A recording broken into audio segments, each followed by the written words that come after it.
Yo, what's going on, everyone? So, you see the TVRL, you see the Bartarian Bowl, Arena 3.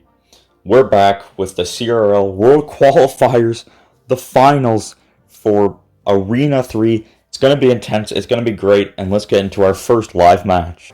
Okay, first match, Samurai up against Digjigwikus.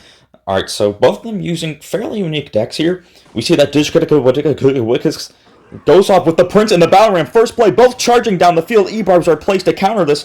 The mini-pack is going to come from behind. Slices open the level 3 Battle Ram, still connects to the tower. The mini-pack will clear everything up, clears it out like some pancake syrup and some butter on a nice morning.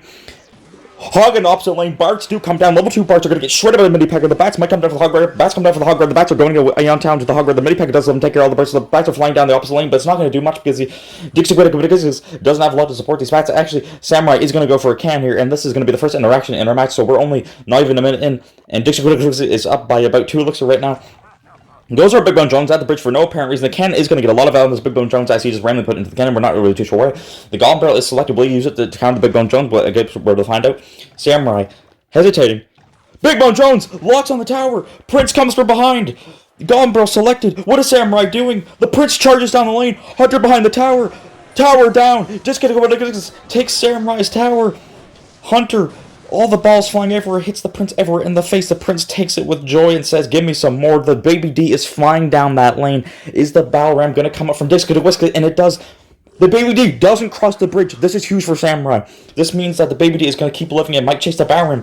Baby D doesn't chase the Battle Ram for too long, though. Baby D locks on, or doesn't lock on the Digjigwikus. The E-barbs come down from Samurai. The Hog too. Is he going to take this tower here? Will the Barts come down time? But Digjigwikus is going to completely ignore the push until now. The Barts do come down from Digjigwikus. Samurai places the Valkyrie. Ken is going to be used to take care of the Valkyrie. Hog is currently on the King Tower, getting a lot of damage here. Goblin Barrel comes down from Samurai. Digjigwikus goes for a random bats, but it's going to work out to take care of some of the Goblin's health. So, almost into double elixir now. Digjigwikus is going to go for Prince in the back. The arrows come down. Samurai has no elixir for the Prince. He's going to have to go for Hunter, Mini-Packer, or Baby D. What he's going to do? Mini-Packer comes down. It's not enough, doesn't give it to him. The Prince. The Prince charges. Connects to the tower. The Hunter comes down. Blasts the Prince. Battle Ram blocks on the tower. Hunter takes care of both of them. An unnecessary cannon comes down, and an aggressive Goblin Hut at the bridge from Digjigwikus is one of the most iconic plays of all time. Such a good play. The Baby D comes down for the Goblin Hut. Bat spam in the middle. We're not really too sure why. The arrows from Samurai. What a great arrows. Okay, Prince might be coming down here. Prince comes down here. Goblin Barrel being fired in the back. Baby D getting some shots on the tower. Prince takes care of the Hunter. Valkyrie behind the Prince, just for some support. Okay, the Prince slams into the E-barb. Okay, the match slows down. It's getting a bit calm. The water isn't moving. The cannon sacrifices itself. Hunter, what's he gonna do? He arrows. The ramp connects. The Bart's on the tower. The Hunter doesn't get the last shot. That's 2 big swings from the Barts there. Oh god, what is Samurai gonna do against Digjigwikus? Sorry about that. Prince takes care of everything. Samurai getting a decent chunk of damage. Baby D taking care of everything. Will we see a Big Bone Jones, Battle Ram, Giant, or Goblin Hut come from Digjigwikus to support this Prince? Or maybe he won't do anything. The Hunter gets placed. Shoots the Prince. It's not going to be enough.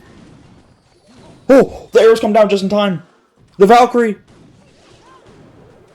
The Valkyrie's enough. Digjigwikus takes the first match here up against Samurai.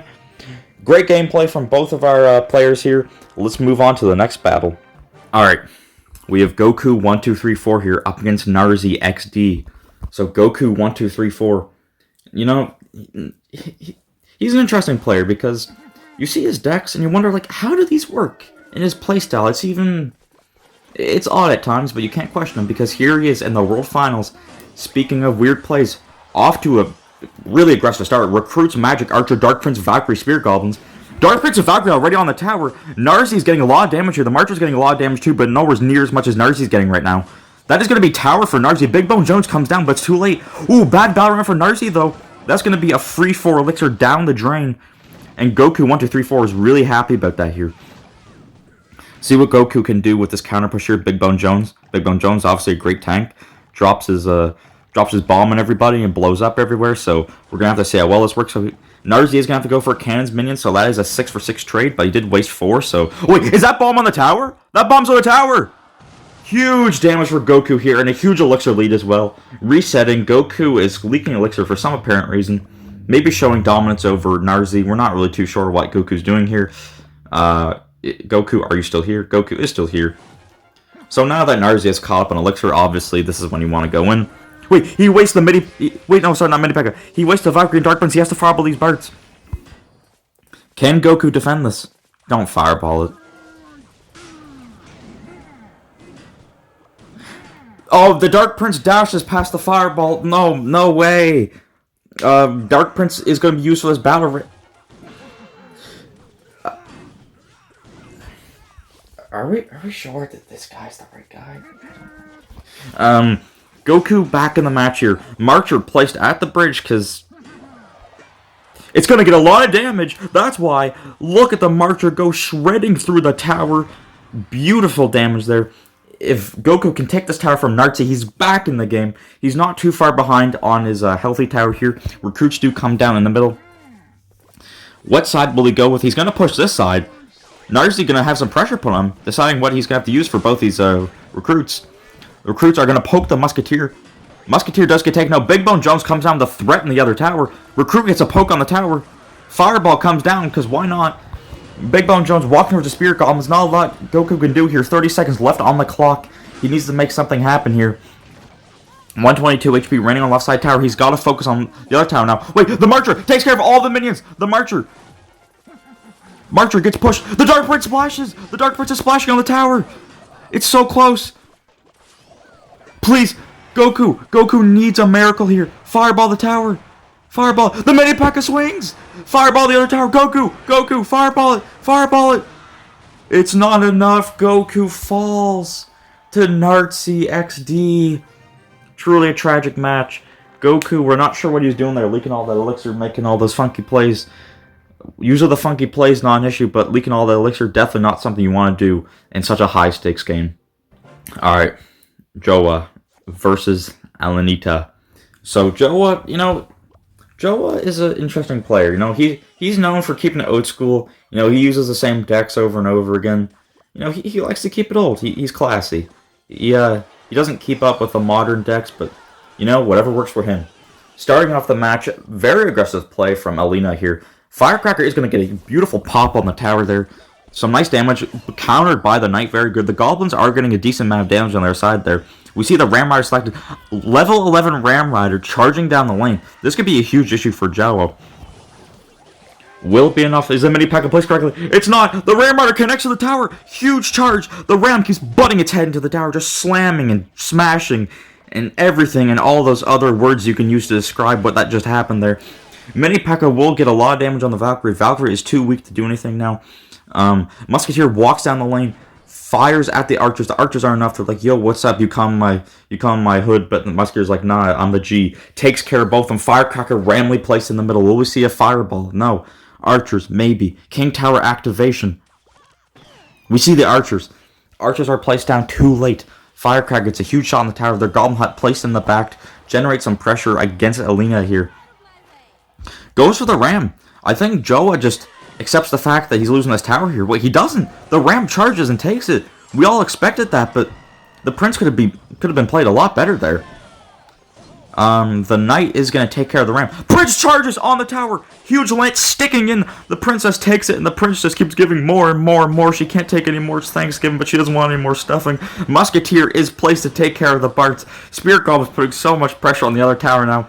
Musketeer takes care of those Barts. Valkyrie placed in the pocket. Valkyrie is going to not really do anything. Gets a hit on the tower. Firecracker placed. One quick pop takes care of the archers. We'll get a shot in the tower here. Valkyrie placed down too late. Valkyrie switches the lanes. Not going for the weaker tower here. This could be really bad for Joa. Joa goes in for a mini P.E.K.K.A. The mini P.E.K.K.A. sees pancakes in front of him. Not to the bomber. Mini P.E.K.K.A. gets the pancakes on the tower, but pancakes come down again. The other mini P.E.K.K.A. sees more pancakes than Joa's. The Ram Rider connects to the tower too. Really low, starting to get there on the King Tower. 79 HP remaining on the Princess Tower for Joa here. Or for Alina, however you want to say it. I guess doesn't matter. Terrible archers placed by Joa here. Spirit Golems are just coming and coming and coming and coming. They can't stop coming. They need to come faster. Spears are just chucking everything in their way. Knight comes down. Firecracker explodes everything here. Will she explode more? Probably. Elena leaking a laser here. What are they doing? They could be setting up for Ram right at the back. They still haven't played their mortar all match. Very surprising. Bomber in the pocket. Very bad bomber in the pocket. We're going to see a Ram in the pocket too. The Ram flies down the lane. The Fireball takes it and Joa wins this match.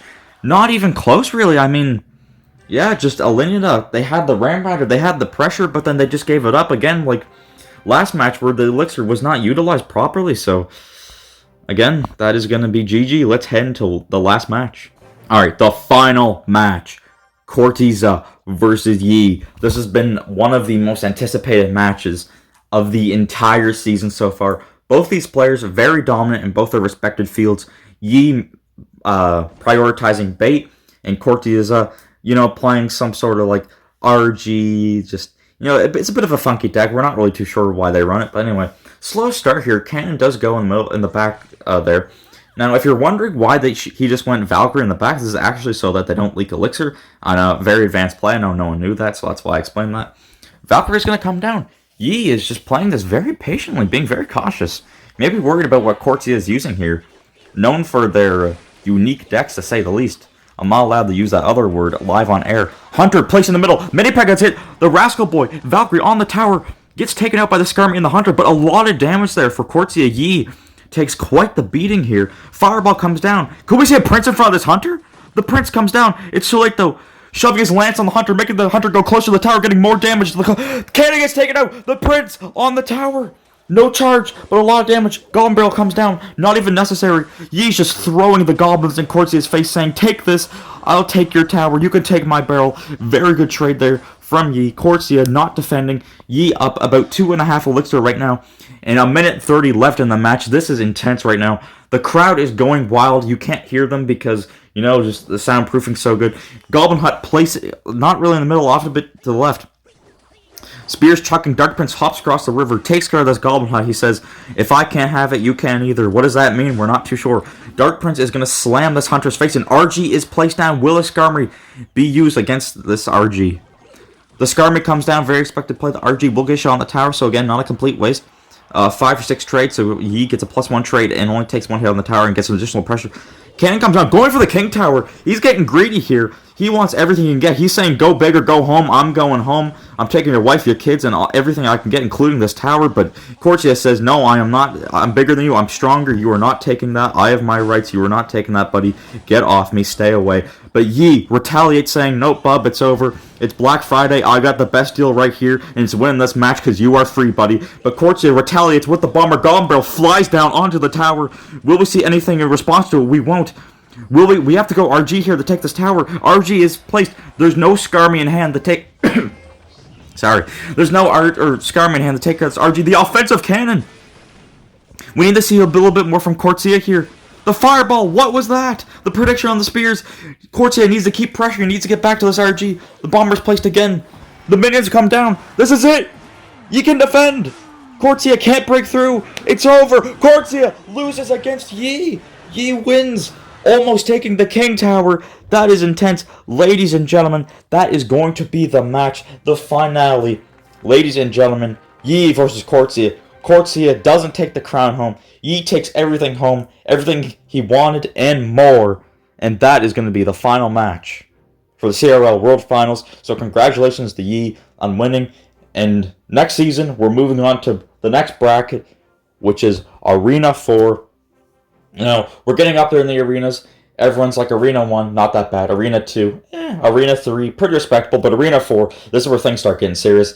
This is no time. There's no baby steps involved now. This is big steps. We're in the real world now. So wake up and get ready for the next CRL qualifiers. Next season, I will see you then.